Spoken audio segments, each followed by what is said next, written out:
I'll let some of the ladies know that you're out this. We got like 4 or 5 people out there? Oh, good. Good. Okay. All right.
You guys setting up?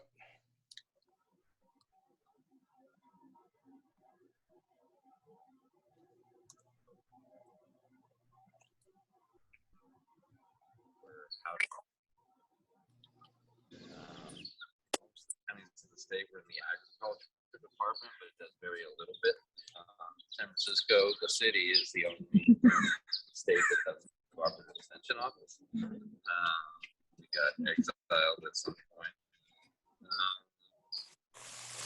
And so cooperative extension runs 2 federal education programs, the Master Gardener program, the 4-H program.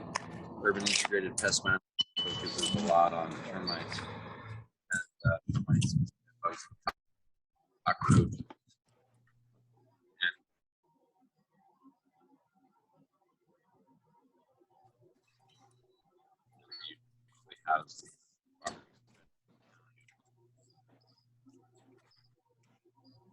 And I have to admit, I spaced that you went inside, so I started telling the story. Oh, no. So what I was saying is that I work with UC Cooperative Extension, which is not part of the campuses for the most part. We're housed with cooperative, housed in a cooperative way with the county agencies, and in most of the counties of the state, it's the agriculture department. In a few counties, it's historically been the environmental health department. For about 26 years, we've been environmental health. Let's look back. So we're about 100 years in Alameda.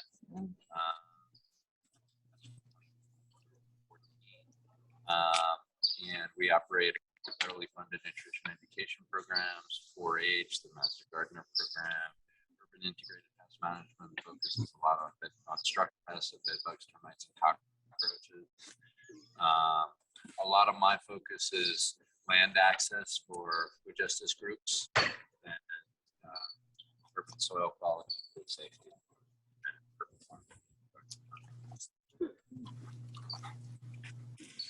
There's great stuff going on around food policy councils and food systems alliances, so I encourage you to check that all out. Some of that work is with Johns Hopkins University. Feel free to doodle on those pages I printed. I intentionally didn't do the notes part because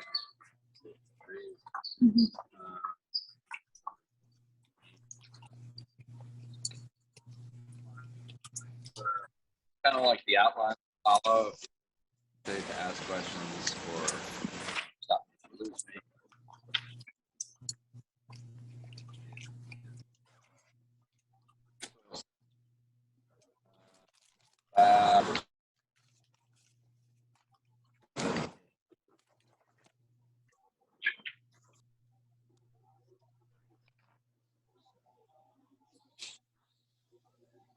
Tell me when to go. We are ready. Just speak good loudly. And oh, by the way, Pastor Mike's on the line. You guys want to say hello? Hey, everybody. How you holding up today? Can you hear Mike? I can hear. Can you hear me? So for everybody on the screen, I work with UC Cooperative Extension, Alameda County. We run a bunch of community-based programs, including 2 federally funded nutrition education, Master Gardener, 4-H, integrated pest management, and I work with urban ag and food systems. And today we're going to talk a bit about urban soils and improving your soil quality for the inner city food grower, for folks growing food in and around cities. So soils, and I'm following along a PowerPoint. That's the other thing. Soil's a matrix of minerals, particles, air, water. Everybody take a deep breath, right? Those lungs we breathe through, soils also have sort of lungs. They're called pores. And so when you're talking about pores in soils, we're often also talking about porosity. And so soils form in what are called horizons. So think of horizonation, right? Over millions and millions of years. And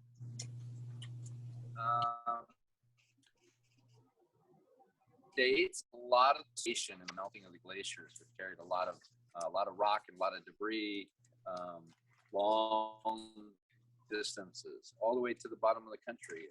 That's what ultimately led to Florida being a panhandle. So when you think of the horizons, you think of like the topsoil layer, then the A, the B, the C. And in urban environments, a lot of the time, those environments have a situation where construction has happened, right? And they've come in and they've kind of excavated the top, kind of cleared the top layer. And a lot of the time in that process, they remove the organic material. Organic matter, everybody repeat after me. Ready? Organic matter is? Organic matter is something that is or was? Something that is or was once alive. Once alive. All right, so we're going to do it all together. Everybody ready? Okay. Organic matter is something that is or was once alive. All right. Keeps us alive and on our toes, right?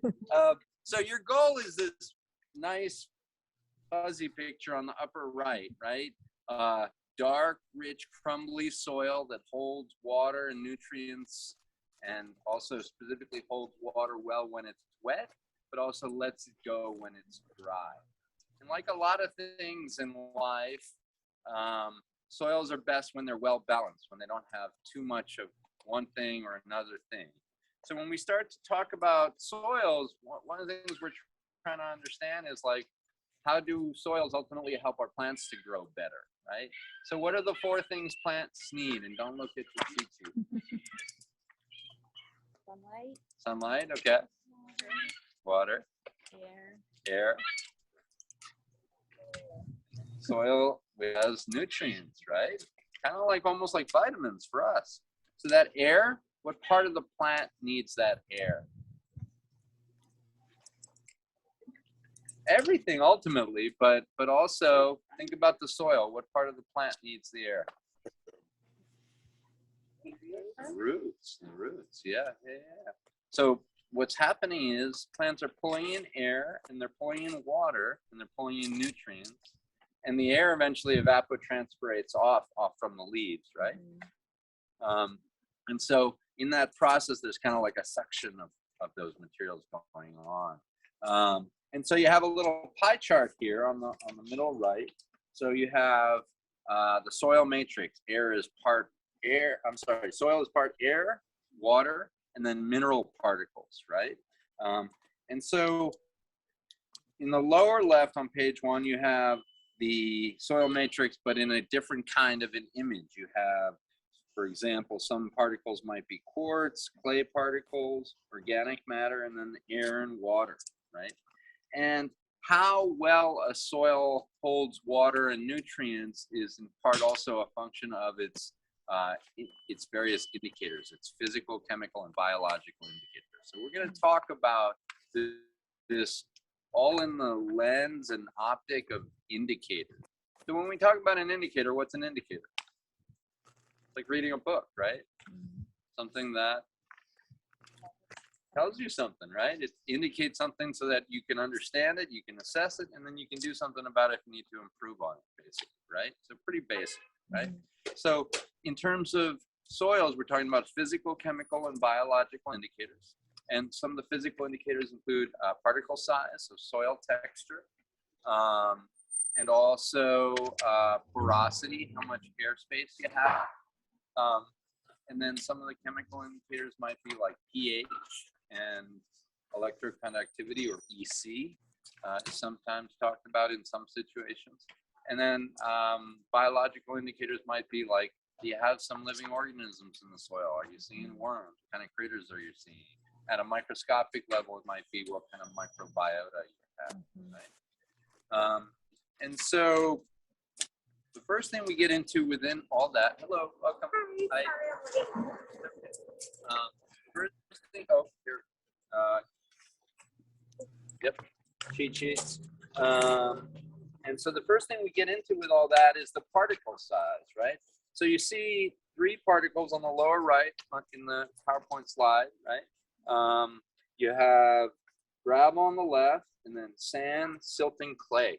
Anybody here ever go to the beach and dig a hole in the beach sand, right? And then you know, as a kid, often a lot of the kids will like take their bucket and run to the water and grab some water and try to create their own pool, right?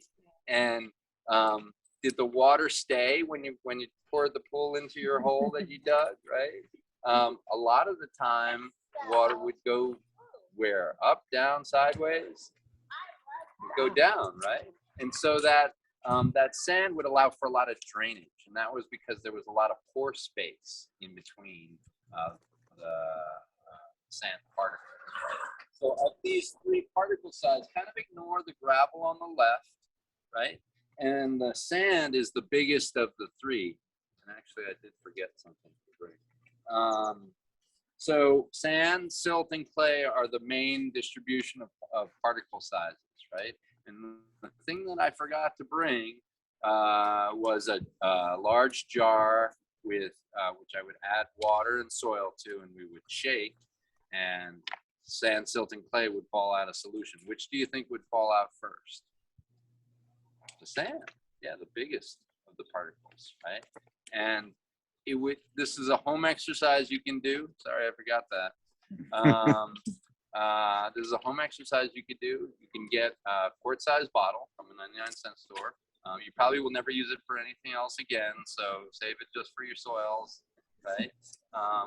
And you take a big handful of soil, put it in the bottle, add water, shake for a couple of minutes, and then you basically are going to follow the instructions in the soil sedimentation lab. These are all in here. Right? So once you shake, after about 30 seconds, we said sand would fall out of solution first, right?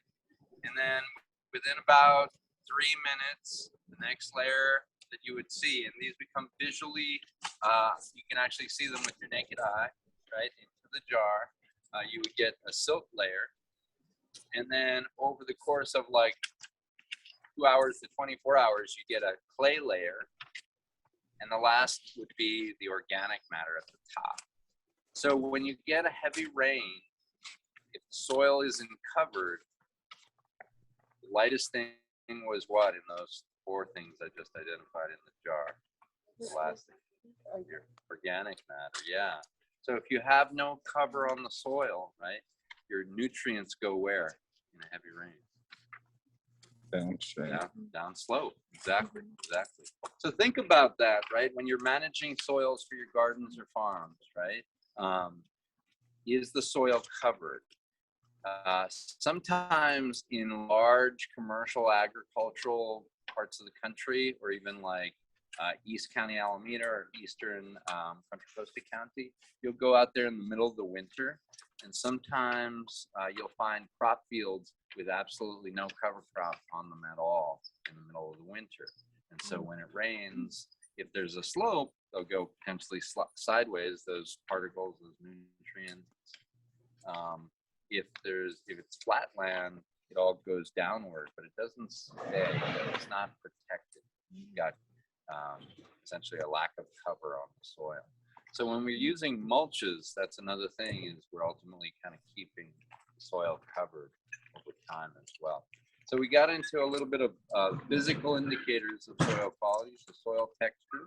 And what you would do is you would take a ruler, you're going to turn to page 2, and you would do a fraction, right? Numerator over denominator. And you would actually measure the height of the layers over the total height, and you'll get a number that you multiply by 100. When you multiply it by 100, what do you get? A percentage, right? And then if you turn to the triangle, the last page there, you can actually, I feel horrible because I forgot the jars. You can actually get percentage of sand, silt, and clay, right? And that'll give you a sense of the airspace, right? Proportion of porosity, and also how well a soil will hold water and nutrients. That's your most basic thing you can do in the field. If you're working with kids in an after-school program or a summer camp, it's a fun activity. Again, you're going to buy these jars and you'll probably never use them again for anything else. If you're into into not having to toss stuff, maybe you buy glass jars. But these are fun activities for kids in particular, because they love to shake, stuff, and they love to actually be able to see the layers fall out. So I'm super sorry on that. So what you would do is you would take a ruler, right?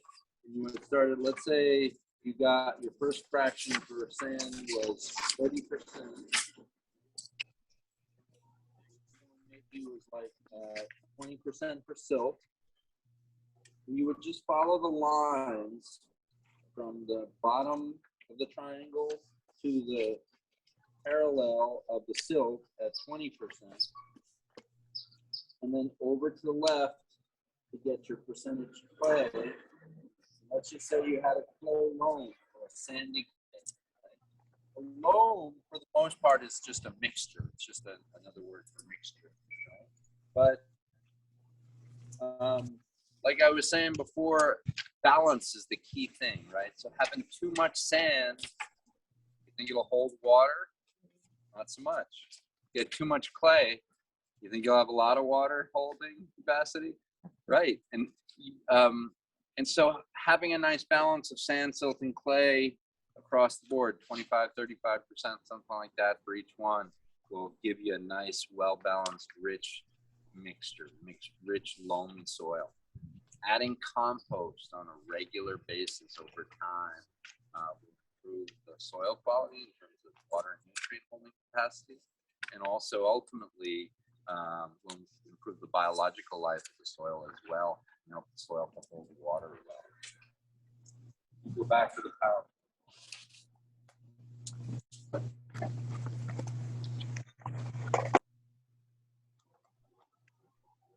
So porosity. Porosity is the percentage of a soil that is pore space, or air or water, right? Because when it rains, that air space, those little micro holes in the soil that the worms love to dig through, right? And ultimately, the worms help create them too. Those fill up with water when it rains, right? And then they slowly dissipate. The water will infiltrate downward into the soil. Some of it will be uptaken by the roots of your crops, right? And so our goal is a healthy soil, so that we can have healthy plants, right? And so we talked about the 4 things plants need: air, water, nutrients from soil, and then sunlight. But also, when you're thinking about plants and cultivating crops, think about the right plants for the right place. It's important to learn about. Become a local researcher, right? Look up your crops that you're growing, find out the kind of conditions they like.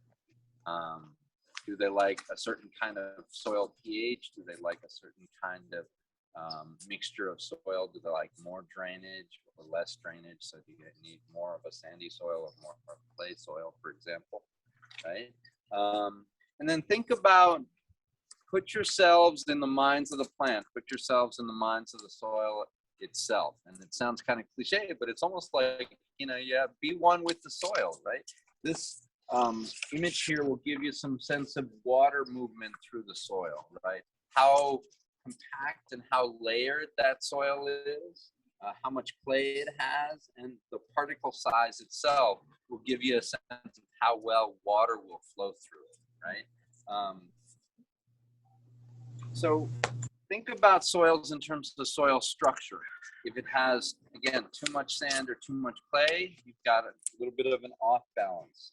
Soils with a good structure will allow water to flow through, but will hold water for a time, right? A well-developed structure is very important, especially in clay soils, because those particles are so small, right, that it's easy to compact them. And once they're compacted, what do you think can't flow through, aside from water? Air, right? So that's why those plant roots, right? Thinking about, yourselves, almost like your feet, right? Your feet as if they're growing through the soil, right? The ability to uptake water and nutrients and air is really, really important. If you can't uptake air, you're more likely to get sick. Just like if we can't breathe good, clean, healthy air, right? We're also more likely to get sick as well. So think about folks who have asthma, right? I was in the Bronx from 1995 to 2013, and we have the most heavily highway in North America, crossing called the Cross Bronx Expressway. And there are books written about it. And a lot of people were displaced in the process of building this highway. And we, long before I was born, but folks that were around at the time that were part of the planning processes in community around that didn't necessarily expect that a lot of folks would get asthma because of a high concentration of particulate matter from truck traffic on the Cross Bronx Expressway in the neighborhoods. So about, air, water, and soil quality when you're thinking about plant health and you're thinking about your crops. And again, put yourselves in the minds of the plants and the soil. So we covered a little bit on the physical indicators of soil quality. We haven't gotten into the biological indicators. What I want you all to do is come take a look at these, and we've got to make sure that we don't block the camera. No, don't worry about that. Don't worry about the camera. I just have a question. Does anybody need a chair? Okay, I'll get some chairs. Yeah. Thank you, Michael.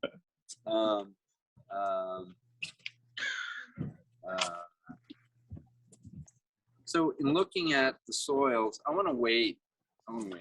Is that okay? Yeah.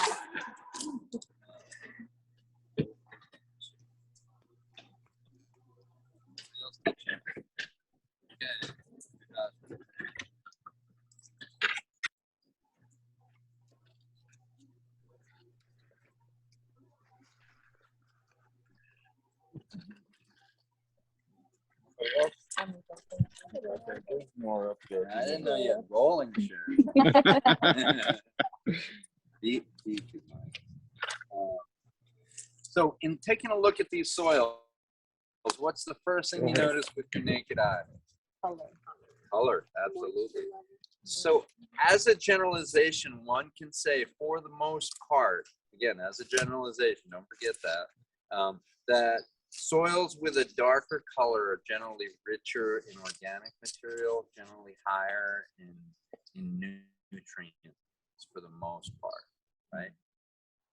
But what I don't want to hear about later is that you're driving down the I-5, checking out the soils, and you suddenly have some issues with driving, right? So make sure you keep that in mind and just enjoy the view, but drive safely, right? So in the Central Valley and also in parts of the Midwest, there's some really rich soils. Many of those soils were historically under waterways for long periods of time. And so you had a lot of accumulation of organic matter over millions of years. There was an ancient lake in the Central Valley. A lot of the central part of the Midwest, we now call the breadbasket, right?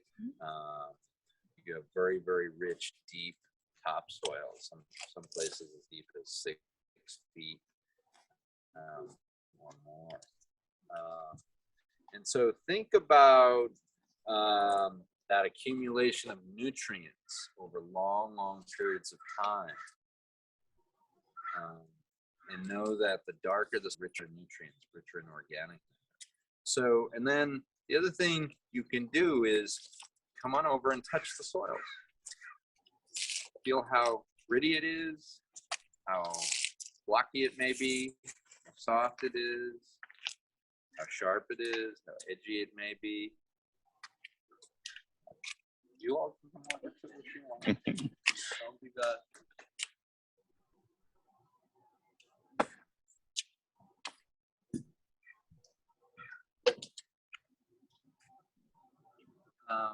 Mike, you got any water? Okay, it's not for me to drink, so don't worry if it's got lead in it.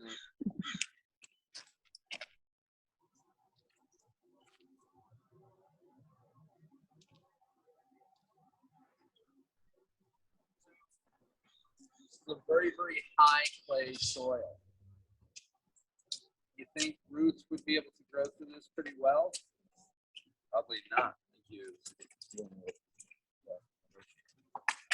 Yeah, I want to use this to pour some water on this soil.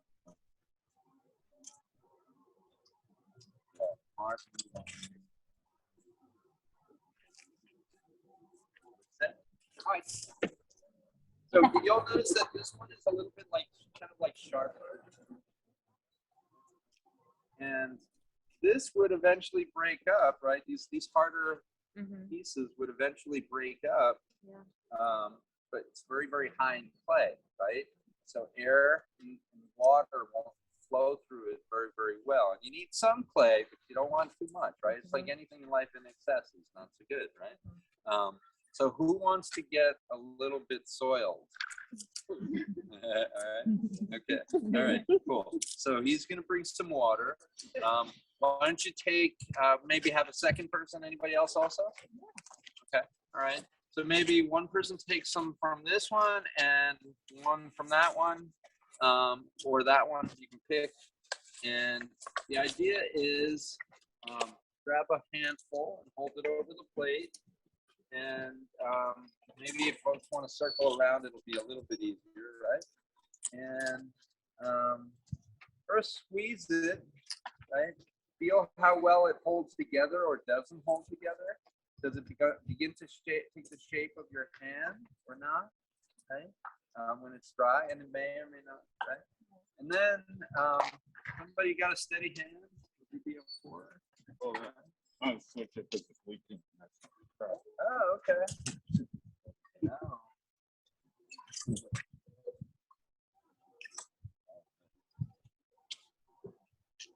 That's it. Okay. So you're gonna maybe do this part over the cement. There you go, a little bit, very cool. And you're gonna squeeze it and try to form a bit of a ball, like a golf ball, right? And this becomes very this becomes very like therapeutic, right? You're gonna be one with the soil again, right? And if you need more, don't hesitate to grab some more. It's okay. And the idea is to try to form a ball, like a golf ball size or ping pong size ball, right? What you're doing is you're assessing the soil to see how well it aggregates. Everybody say aggregate. Aggregate. Aggregate. So when thinking about aggregation, you're thinking about how well a soil when it's wet and how well it holds together when it's dry, right? And this will give you a sense on how well also nutrients can be uptaken by roots as they wrap around these little heads, right? And so some of these have smaller little heads that hold together too. So just visualize a smaller version of those balls. Sometimes I call it a soil ball test as well, just for simplicity. Like you'll just go out to the garden and make these little things? Yeah, and it's a fun thing to do again with kids or families, neighbors, and just kind of think about the soil and connect a little bit. It's a very sort of sensory oriented thing, and again, pretty therapeutic. Now, the next thing is what you're going to do is you're going to take that and you're going to break it up again in your hand. And you're going to try, it's okay. Life is short. And you're going to try to form hello, welcome. How are you? How you doing? Hi. Nice to meet you. Hi. Glad you made it.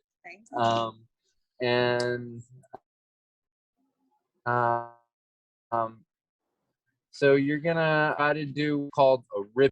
And the idea behind a ribbon is from this image here. Let's see. Where did it go? Ah, yes. May I have one of those? Yeah. Oh, yeah. Absolutely. Sorry. I got it. Thank Yep. They're two different ones. So, yep. No. you. Yep. So the ribbon, the idea is you're going to take your thumb and you're going to roll it a little bit over your fist.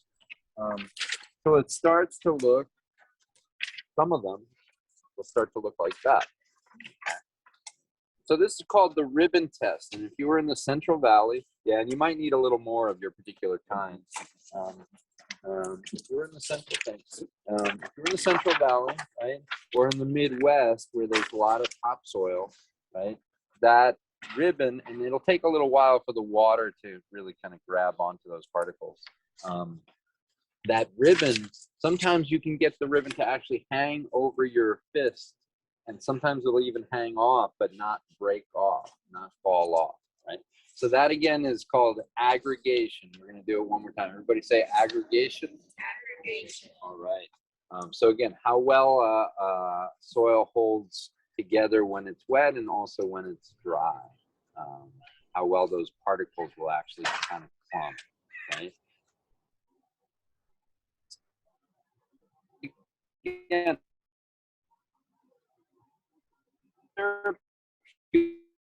it's kind of like a rub hold. Some of them hold better. Up to a point, right? It'll do okay up to a point, and then suddenly it's like that's it, done. So this is again another exercise you can do. It'll give you a sense of the physical quality of the soil.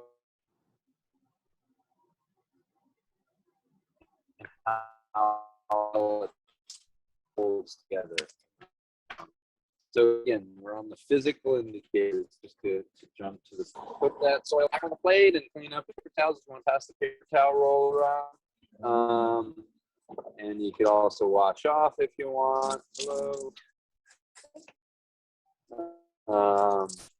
There's a bathroom right inside the door. And so in some cases you'll get a full-on ribbon that will give you a sense of how well water can flow through and how well it'll hold, and the fertility potential ultimately of the soil as well. It'll also to build a building on it, but we're not going to get into construction much yet. So I had the jars, which I forgot. I'm humble about that. And you would get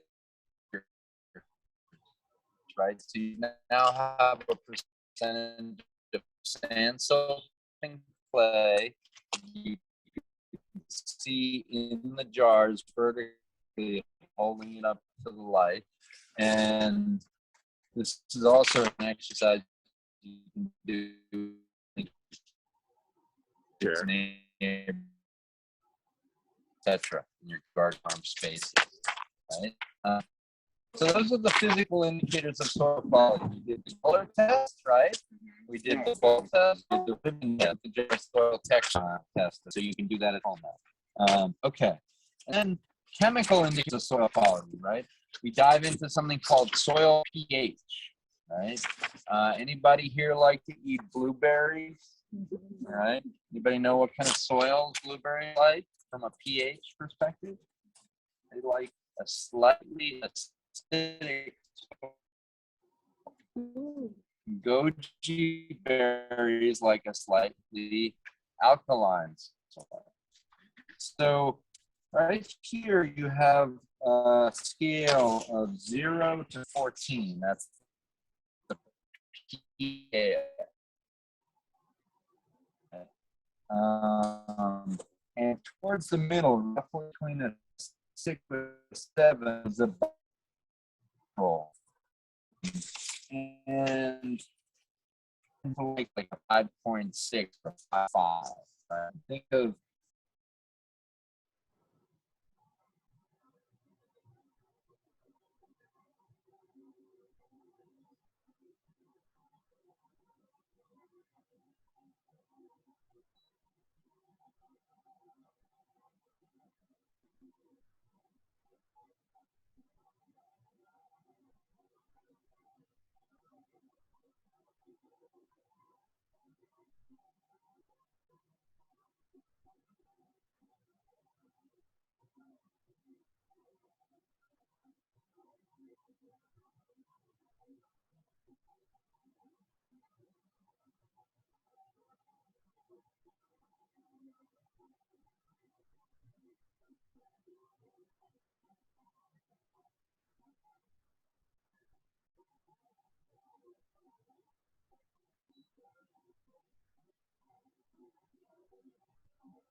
right?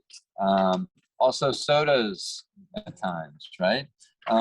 And so on the alkaline side, you've got milk, you've got Arm & Hammer baking soda, right? For example. Why is this important? Well, ultimately, towards the middle of that pH scale is where plants can uptake the most nutrients. But take a look at that next slide, right? You have a bunch of nutrients. Do any of those sound familiar? Right? What are some of the ones we have in our bones? Calcium. What are manganese? Yep. What else? What are some of the nutrients we have in our blood? Iron, right? And then what are some of the nutrients in plant leaves? This is a harder one. Phosphorus? Nitrogen, phosphorus, magnesium is the core molecule for chlorophyll. Right? Iron is the core molecule for hemoglobin in our blood. So you start to see the parallels, right? Like the reality is we are actually literally kind of what we eat. It's a little bit of a different form, but it is a true saying, right? And right smack this image with these nutrients here on the bottom left actually isn't the full pH scale. It's only from a 4 up to like a 10, right? But you can see that those bars are actually thicker in the middle part between a 6 and a 7. Most of those bars are at their thickest in between there. So the idea here is, again, balance, right? A soil that is too alkaline or too acidic might be problematic for most of our crops, but some crops might like some of them, like blueberries, right? Might like a slightly more acidic soil. And so it's important to think about also the pH, the chemical and the main chemical indicator of soil, right? Another one, something called EC, or electroconductivity. What does that sound like off the top of your head? Electroconductivity. Yeah, conducting electricity, right? So the idea is you take two probes and you run a current through them, through the water and through the soil, and you get a number that pops out. Right? So give you a sense on three soluble salts, what are called soluble salts that are in the soil. For the most part, if you're a home gardener or if you're a small acreage organic urban farmer or community gardener or school gardener, therapeutic based, whatever it may be, most folks won't test for EC. But it is something to keep in mind because folks that use fertilizers a lot will sometimes over fertilize over time. And those fertilizers can sometimes form what are called salts. And those salts will tie up nutrients over time. Soil fertility has the potential to go down if you're over fertilizing over long periods of time. Anybody here have houseplants? Okay. You ever use Miracle-Gro? All right. So Miracle-Gro is one of those fertilizers that's a water-soluble fertilizer. So a lot of the time, some of the types of Miracle-Gro, they'll tell you to put it in water and then water the plants, right? Sometimes folks will overwater with Miracle-Gro over long periods of time, and they'll start to get these sort of crusts that form on the top of the pot, on the top of the soil. Those are basically soluble salts. You're getting a salts accumulation over time. Okay? And so it's just another thing. We're keeping balance as best as you can is the main theme.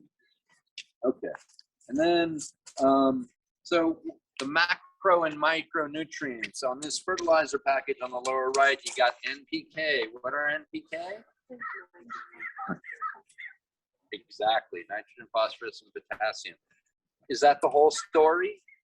It's not. It's not, right? And that's just it. We've sort of been taught by the commercial agricultural industry that these three nutrients are the key numbers to know, but actually there are 6 macronutrients and about a half dozen also micronutrients as well. When we're thinking about macro and micronutrients, what does that sound like in terms of the extent to which plants need them? Macro versus micro. Bigger emphasis and smaller emphasis on them.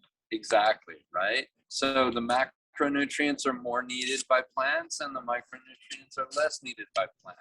But again, it's a balance thing, right? See how there's this running theme throughout the conversation. And so having too much of any one can be the sort of problematic piece. So diving in, right, we covered a little bit on electroconductivity and soluble salts and fertilizer tie-up, and that's the extent to which I get into that. And the next thing is, in terms of chemical indicators, is cation exchange capacity. Can everybody say cation exchange capacity? Thank you, thank you. So at the very edges of clays and organic matter like compost in our soils, there's a negative charge, right? And that negative charge is what helps the binding with nutrients over time. So when we add compost every time we plant or harvest, even just a little bit at a time, actually what'll happen is it'll increase the cation exchange capacity of our soils, which help our soils become more fertile, more able to hold water, more able to hold nutrients over time. Okay, and these images right here and right here are just simply images to indicate the exchange of those nutrients. Without water, that can't really happen, but that water has to be around the roots. And those roots are going to uptake water and nutrients into their plant parts, and air also, right? That was one of the things we covered a little bit early on. So just know that cation exchange capacity occurs at the root tips, and ultimately a healthy soil will have a good cation exchange capacity and will ultimately help to keep our plants healthy, right? So key concept on the lower left, and I actually wrote the word concept here, right? Organic matter in clay has a very large surface area. Adding organic matter enhances nutrient exchange in the root zone and ultimately will increase the cation exchange capacity. So what is organic matter again? What did we say it was? Yeah, there you go. So everybody, we're going to do it one more time. Organic matter is something that is or was Something that is or was once alive. once alive. All right, thank you, thank you. Thanks for humoring me on that. All right. So is organic matter the National Organic Program? Right? I don't When you go to the supermarket and something says organic, right? Is that exactly what it is? Right? It's not exactly what that is. What they're talking about when they're talking about organic in the supermarket is they're talking about being a part of the National Organic Program, which was passed by Congress, and actually California, the California Certified Organic Farm, the CCOF, were among the leaders of the organic movement and helped get that implemented. And ultimately led towards the legislation for that. But most of the time when folks are talking about organic foods, they're talking about foods that were grown in soils that were well tended, that were not necessarily sprayed with pesticides, both the soil or the plants, and not necessarily synthetically fertilized. There are officially recognized and acknowledged and accepted organic fertilizers. And there's a list of that. You can look that up. There are things like fish mulch and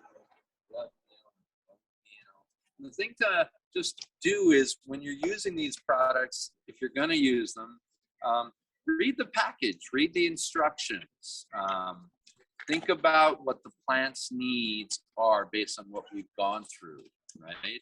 And think about balance. Not saying don't do yoga in the garden. I'm just saying think about balance. But another way to think about organic matter is hydrogen, oxygen, nitrogen, and carbon, right? So when we're talking about organic matter, we're usually talking about a long carbon chain. So one of the examples of organic material is gasoline and petrochemicals, right? Those chemicals come from deep within the ground, and they're usually the result of millions of years of actual plant life that grew and then died, decomposed, and that over time was submerged and eventually became this rich, dark material that's petrochemical, right? So if you go to the next page, you start to think about also soil life. You see this fungal threads in the soil, right? In California, we use lots of compost that tends to be more manure-based a lot of the time, unless you're using residential compost. But in some parts of the country where we have a lot of street trees, we use a lot of the leaves that fall from the trees in the fall to help make our compost. And there's a difference in kinds of compost. There's lots of differences based on the kinds of feed you put into the compost pile. But one of the big ones is whether it's a bacterial based compost or a fungally based compost, right? And sometimes you want one or the other. A lot of the soils in California have lots of clay, and sometimes it's good to have compost that have more of a fungal life. You can get that from leaf decomposition in the composting process over time as well. It's something to think about. So again, we have some nice images, right? That dark, rich, crumbly soil that holds water well when it's wet and lets it go when it's dry is ultimately the bottom goal, right? And then what were some of the critters we talked about we might see in terms of biological indicators of the soil? Right? Maybe pill bugs, centipedes, millipedes, right? So if you're going to see some of the bugs, the insects, right? The odds are if you're going to see them in soils, you only see them in the upper layers of the soil, right? You're not likely to see them as far down. But think about the biological life of a compost pile. And there's some analogies to the biological life of soils as well. Okay, and think about how they look. Are they healthy? I worked in public housing for 17 years, and we would dig in our after-school programs and with our senior center seniors in the soils. And sometimes many of the housing developments were constructed, and folks would have a soda or a beer, and they toss their can or bottle into the pit, right? Into where they were constructing a building, like literally, right? And so outside of our community centers or senior centers where we were now digging, we would sometimes run into an iron rod or a PVC pipe or a beer bottle or a soda bottle, aluminum can or something like that, right? And sometimes the worms we would run into wouldn't be like the bright orangey, glossy kind. They'd be kind of like a grayish beige and like translucent, right? So think about the land use of where you're growing your food, right? And I want you to think of yourselves as, first of all, hopefully good neighbors, right? And secondly, also as local educators, local researchers, local, potentially like community educators, right? You might be educating your neighbors and might not have thought about some of these things. The reality is, in urban areas, land use has changed. What might be a great area nowadays might have had a lot of junkyards 50, 70 years ago, or a lot of automotive facilities that did car or truck repairs, right? So think about what that brings with it in terms of land use. Many of the chemicals in automotive management and maintenance, right? Your oil changes, your solvents, some of the metals, right, aren't necessarily so good for your soil where you're growing, right? A building that was built before 1978 or 79, right, might have what in the paint? Lead, right? A highway that existed before 1978 or 79 might have had some what in the gas from those vehicles rolling. Lead, right? So think about the fumes from those vehicles, right?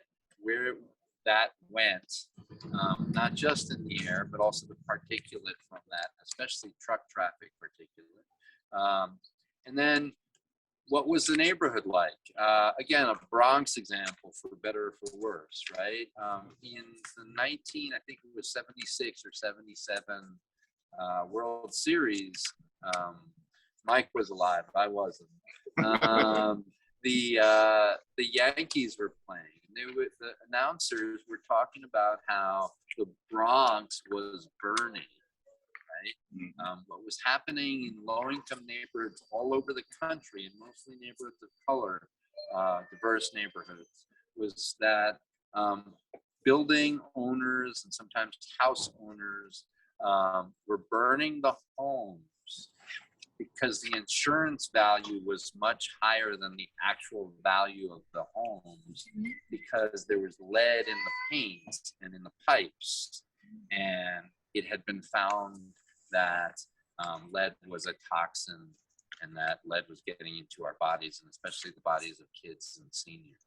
And this was affecting a whole lot of things in urban neighborhoods throughout the country. And it contributed to things like white flight. It contributed to long-term disinvestment in communities, in addition to the long-term structural racism that had gone on for a long time. So think about all of that. Now think about the Bronx is burning, right? When the Bronx was burning, a building that was built before 1978 burned up, what do you think happened to the lead? And it's system. Right? Either went down or it went up, right? Wasn't a whole lot of other options. Maybe it went sideways, right? Depending on the wind. So sometimes you'd have a site that would be, take care now, that would be 10,000 parts per million of lead in the soil as the measurement they would find. Parts per million is the unit. for heavy metals, right? And is lead the only heavy metal? No, right? Batteries have cadmium, right? And nickel. Copper has copper, right? Copper wiring, etc. Right? There's a whole family of heavy metals, and lead is by far the most studied. But the reality is, there's a lot of research still going on, and for the better part of 20 or 30 years, the Federal Environmental Protection Agency, the EPA, had a threshold level of lead that was the national threshold of 400 parts per million. And the state of New York had that same threshold, and many states followed that same threshold. California early on decided to have a much lower threshold level, which was actually 80 parts per million. And these thresholds lasted, I didn't know there was a young person in that vehicle. Yes, so he's gonna disrupt our lecture if he comes out now. Please, it's okay. Families are welcome. Okay, I'll let you finish talking.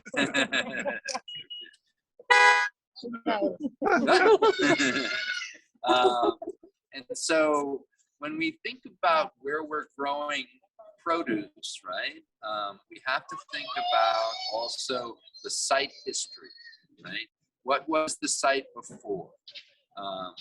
And if you go to a library, you can look up these things called Sanborn maps.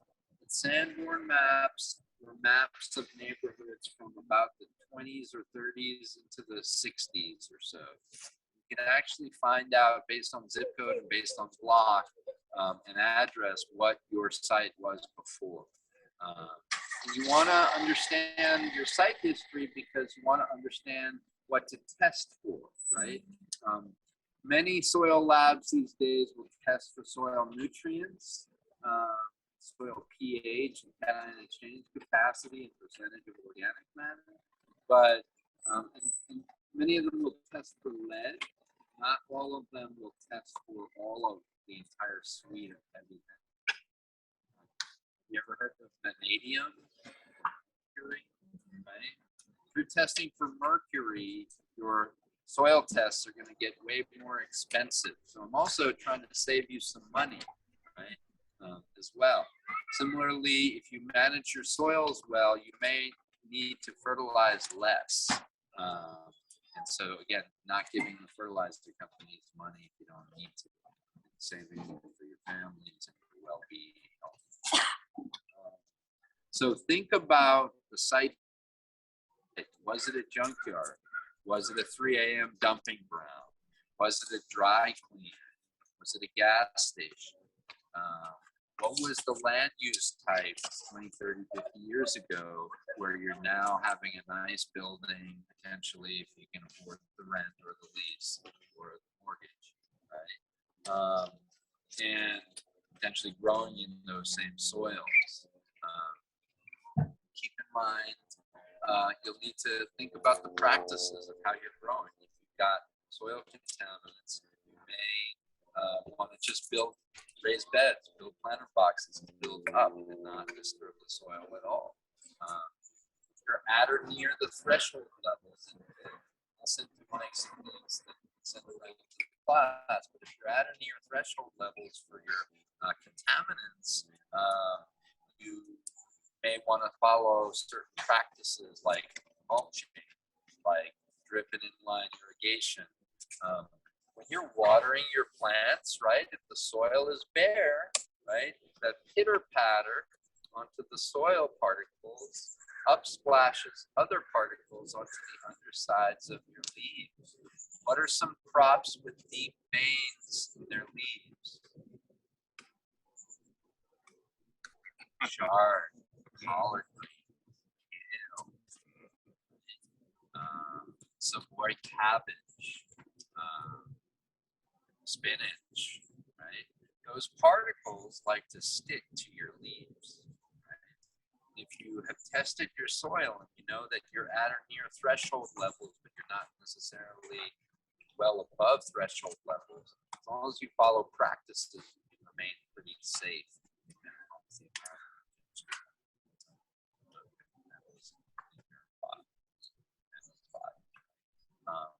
Just a basic 10% white vinegar solution when you're rinsing your produce can help a lot with lifting off particles. Okay, mulching, keeping the soil covered, minimizing soil dust, right, is very, very important.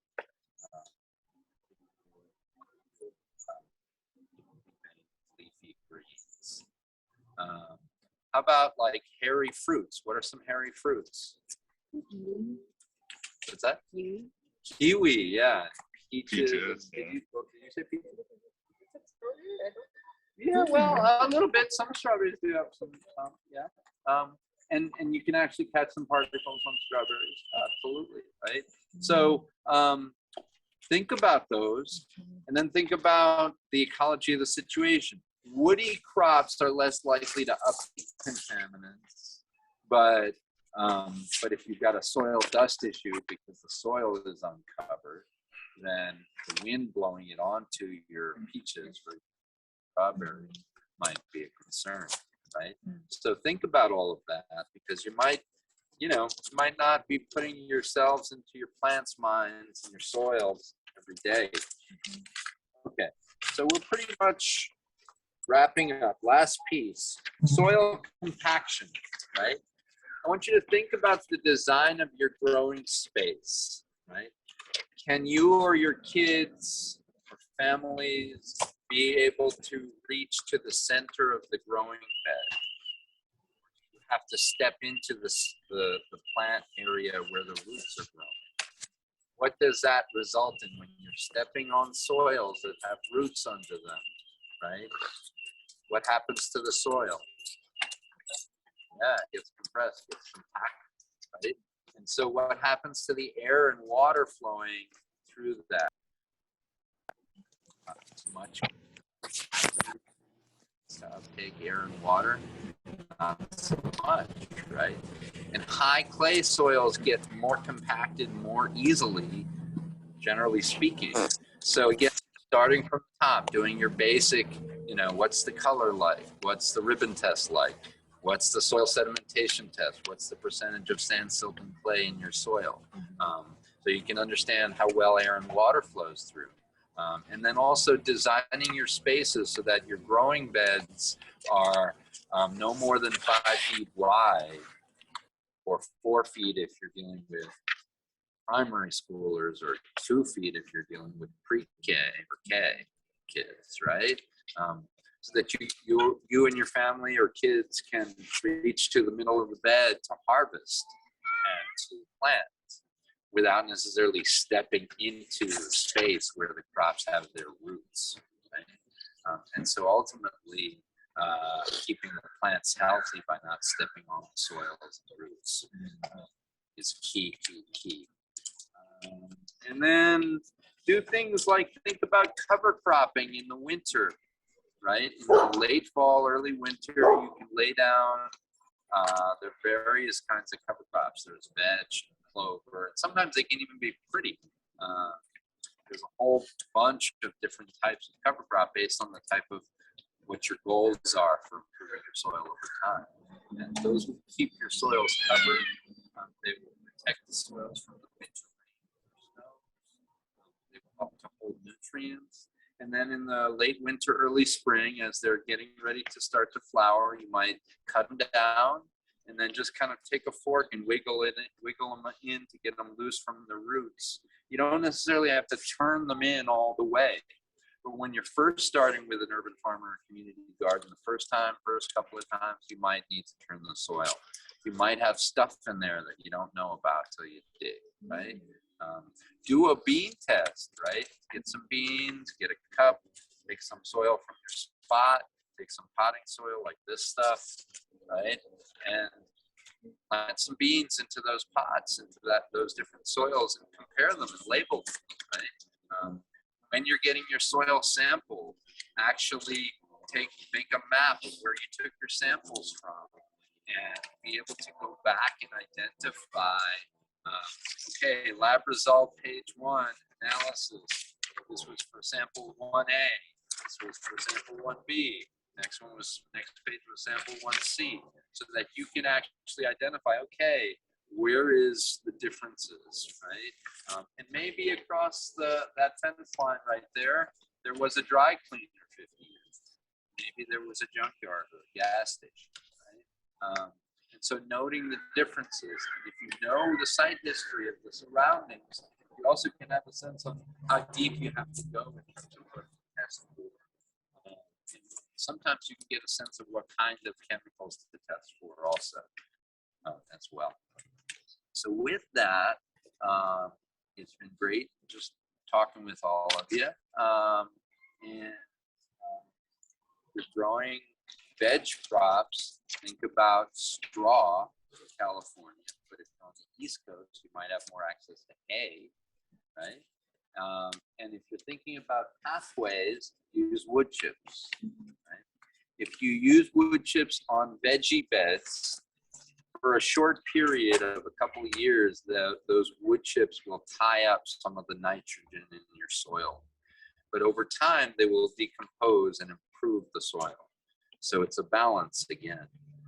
But amending your soil with compost every time you plant and or if you can when you harvest, especially in veggie beds, will help with soil quality a great deal. Right? Any questions, thoughts?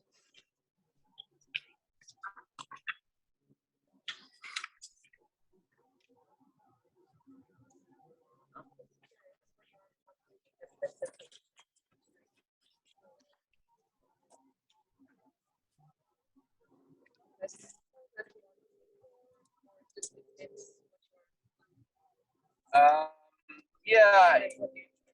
So when you do the research on your crops, they'll sometimes say grows best in a well-drained soil or a sandy loam. Right? So in terms of an ideal, there's no ideal for everything in every way. What there is every crop has its own preferences.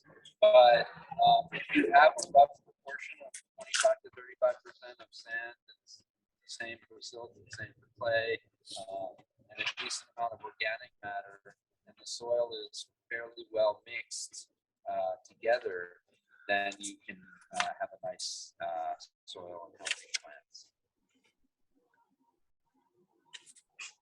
Sorry, I forgot the jars. Go ahead. You're just gonna keep thinking about that. Okay, I kind of want to try that one. I had some questions. If you had any resources for companion planting or like intercropping plants? Yeah, there's probably some things I can pull up online and send to you via email to Mike. Yeah, absolutely. Also, if you were to Google UCANR, like Agriculture Natural Resources, urban ag or urban agricultural workshops, there's a whole plethora of resources from 4 sets of workshops we did in 2017 and 18. All of the PowerPoints and handouts from all those workshops are online. And I'll also put that in the email I sent to Mike as well. Yeah. Think about crop scheduling. Think about what plants go well. You know, they say tomato and basil are great together. Some of those relationships between the crops can actually help deter pests as well. So that's another way to manage against pests. You know, the bugs need to eat too. So, so that's it. That's all I got at the moment. If anybody got any more questions? Yeah. What was the first part about the harvest? Oh yeah. So this is McGee's. With the red flower, that is pineapple sage. And if you like rub the leaves, it smells like pineapple. It's good. You could put it in teas. Not with the red flower. Yeah, If you guys are in San Francisco, you should check out Alemany Farm. Go see Alamany. It's an amazing space. It's also hummingbird. Yeah, there are a lot of community gardens as well. One more question, bro. So you told us about biochar. Okay. All right. So some of biochar, I think the reality is the research is still out on, right? There's still a need for more research on biochar. My general thoughts are that biochar is helpful, but it's not a whole lot more or less helpful than compost. But I think the verdict is still out on that, and that some of that still remains to be seen. Those who advocate strongly for biochar tend to be pretty convinced, but the extent to which there's a difference between as compared to a soil with a lot of organic material, there's shades of gray. There are folks in the area of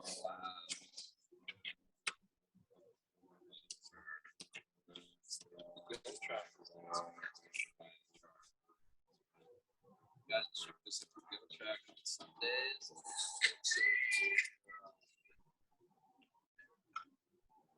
BIPOC days are Saturdays. So if you're going to come to Berkeley, you may as well go up to pick up the UC Giltrap Community Farm. It's a large space. The farm itself is a couple acres. So, yeah, we're checking it out. Also, next Saturday at Hoover Elementary School in West Oakland, Wanda Stewart is doing events there, and that's a great school garden. It's really lovely. And if you have the time, you can come. I think it's at 10 or 11 in the morning. But just Google Hoover Hawks Elementary School Garden. Check it out. I could say something about biochar. We did one with Ashby Farms, and they experimented with biochar, and they noticed with some plants it did help, but because, like Rob said, we have so much access to compost around here in the Bay Area. It really, she said, the next year didn't seem to do any better than the year before. But it's good, like for places where the soil is really depleted and they need the places for the microbes to get back in the soil and have little homes to live. It's like, that's what I think of it as, little apartments for microbes. So when you build those apartments, those microbes could thrive there. So.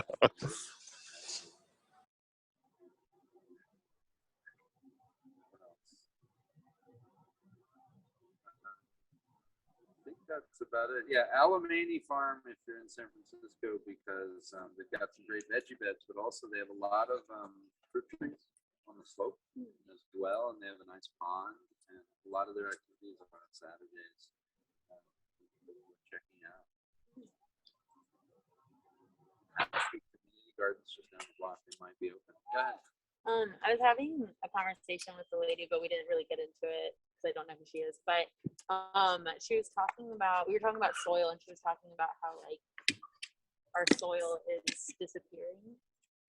Do you have anything to say on that? Well, so a lot of what topsoils across the board all over the globe have been heavily disturbed due to urban. And also there are places and spaces where soil erosion and also stormwater flows into urban drainage systems have resulted in loss of soil. I think soil is a really key, important natural resource. You really can't grow our crops without them. There are advocates for hydroponics and stuff, but the reality is, for me, a lot of soil health also is just an interrelated part with the overall sort of ecosphere with our crops and our plants. So There is soil depletion, no question about it. I think humans managing soils over years have gotten better at it. There's also this thing that's worth Googling called carbon farm planning. It's all about managing greenhouse gas sequestration in soils and in using various practices like hedgerows, reforesting riparian areas, and cover cropping, composting applications. So there are actual courses you can take in carbon farm planning, and folks do consulting around carbon safety nowadays. So these are sort of side areas one can learn about. But I encourage everybody to be lifelong learners. Yeah, soils are getting depleted.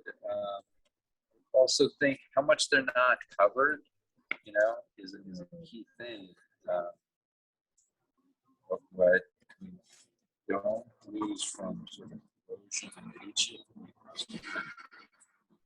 Gas and off. So.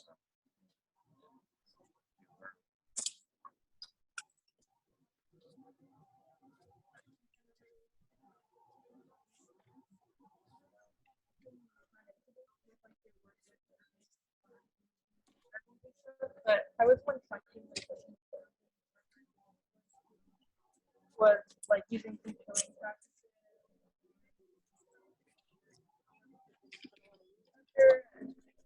Talking about kind of like judgment of like having like a no-till system. And then she was like, I think that there's also the balance of like wanting people to have much of their land and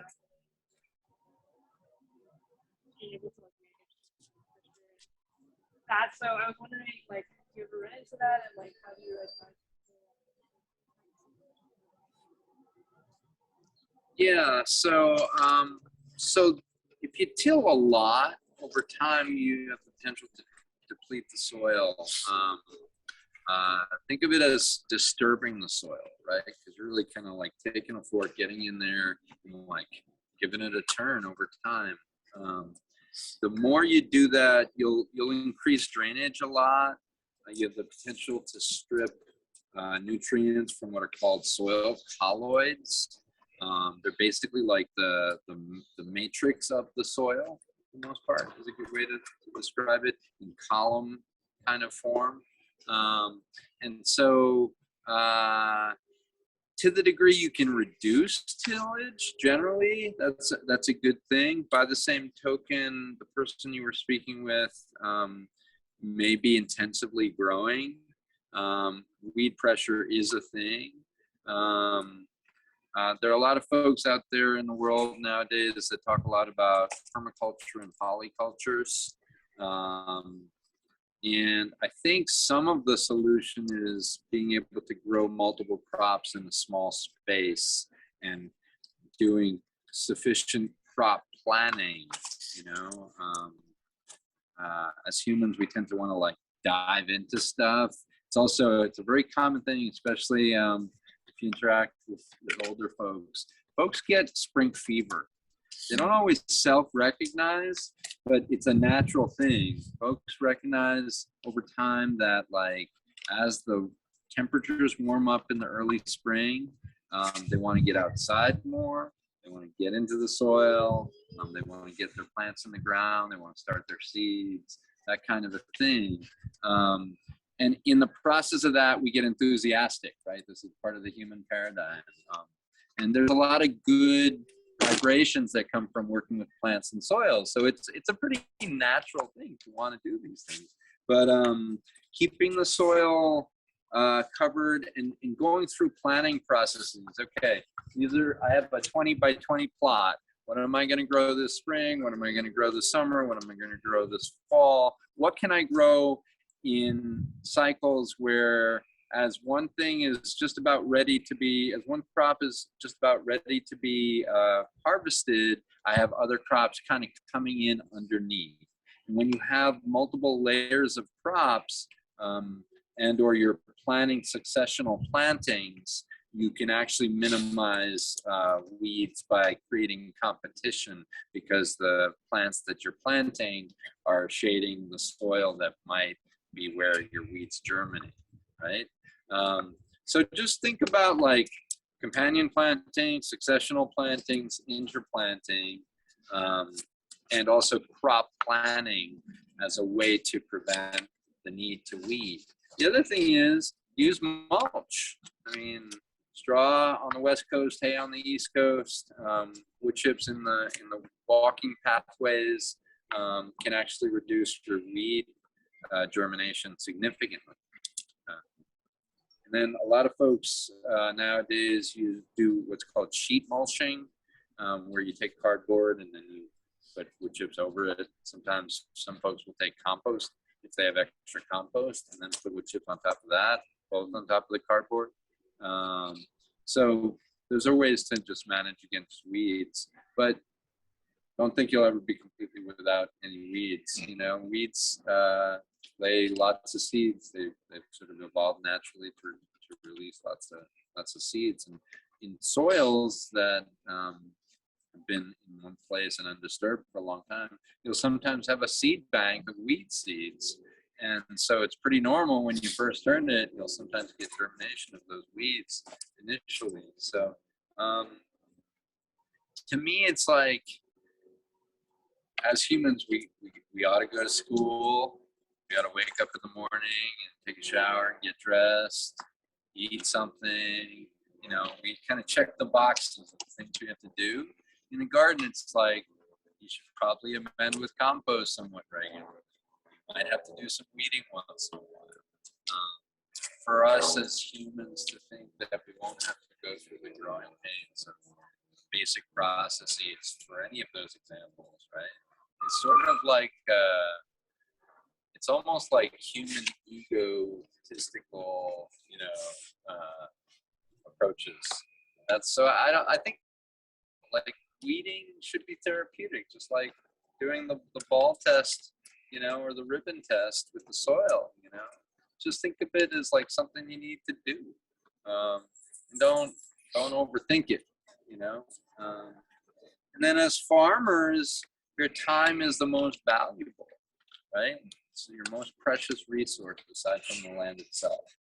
And so if you're weeding is an issue, doing the mulching, but also catching them early, right? So if you have a particular weed that there's one called amaranth. Are y'all familiar with amaranth, right? Just one amaranth flower can drop like thousands of seeds, right? And so knowing that and knowing the life cycle of your particular weeds that you're managing, you can actually prevent stuff by cutting off the flower before it goes to flower, before it goes to seed, ultimately. And over time, weed pressure can go down, but it's all about how you manage it. Initially, you'll always have a seed bank. I gave you a bunch of answers, but I think it's like homework. It's like if you're a student, you're never gonna completely get out of homework all the time. You may have some good lucky days, but the reality is you still gotta study. So. This garden is actually, like Rob said, with the cardboard and the hay and stuff, and then some. You gave us a bunch of compost one year, and so we just layered it because I was out here with the guys, and there was about as many weeds as this, and they were trying to pick them. I'm like, this can take forever. So I was like, grab the cardboard. We just laid the cardboard down, then laid the hay down, and laid compost on top of that. And about 3 months later, we started planting, and everything did well. Oh. So, because that's nutrients for the, people like to get rid of their weeds, and if you pull them out by the roots, you're actually releasing carbon back into the air. So I usually just cut them down and then lay something on top of them. Yeah, not the cardboard. See, if you see the cardboard that I have now, it's always just a plain cardboard as much as possible, not the white cardboard, nothing with a bunch of painting and stuff like that, because that'll get into the soil. And then so just use that raw cardboard. It breaks down pretty quickly. Yeah. And it kills the weeds because it cuts off the sun. That's right. So it cuts, and they need the sunlight. So All right. If I can be a resource, don't hesitate to reach out, and we'll send an email to Mike and Mike, and we'll get that additional resources. But I was trying to, normally I do like the whole box of, Becker's box of flyers and stuff. I should say. So, folks want to help me put stuff back in the bag. That's great. and I still have Rob's information. He had a lot of good information about testers that you could get. You know, either you get them from the store or you call certain locations. I still have all that information. I'll post it. Thank you. Take care, Pastor Mike. Saying goodbye, Pastor. You got to unmute yourself. Thanks, Rob. Thanks, everybody. Too busy doing the disco. Okay, thanks for coming out. Take care. Thank you. Nice to meet you.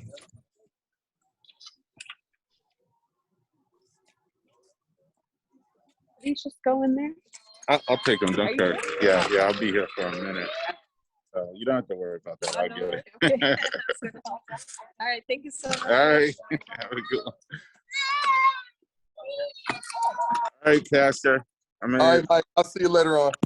okay. Great.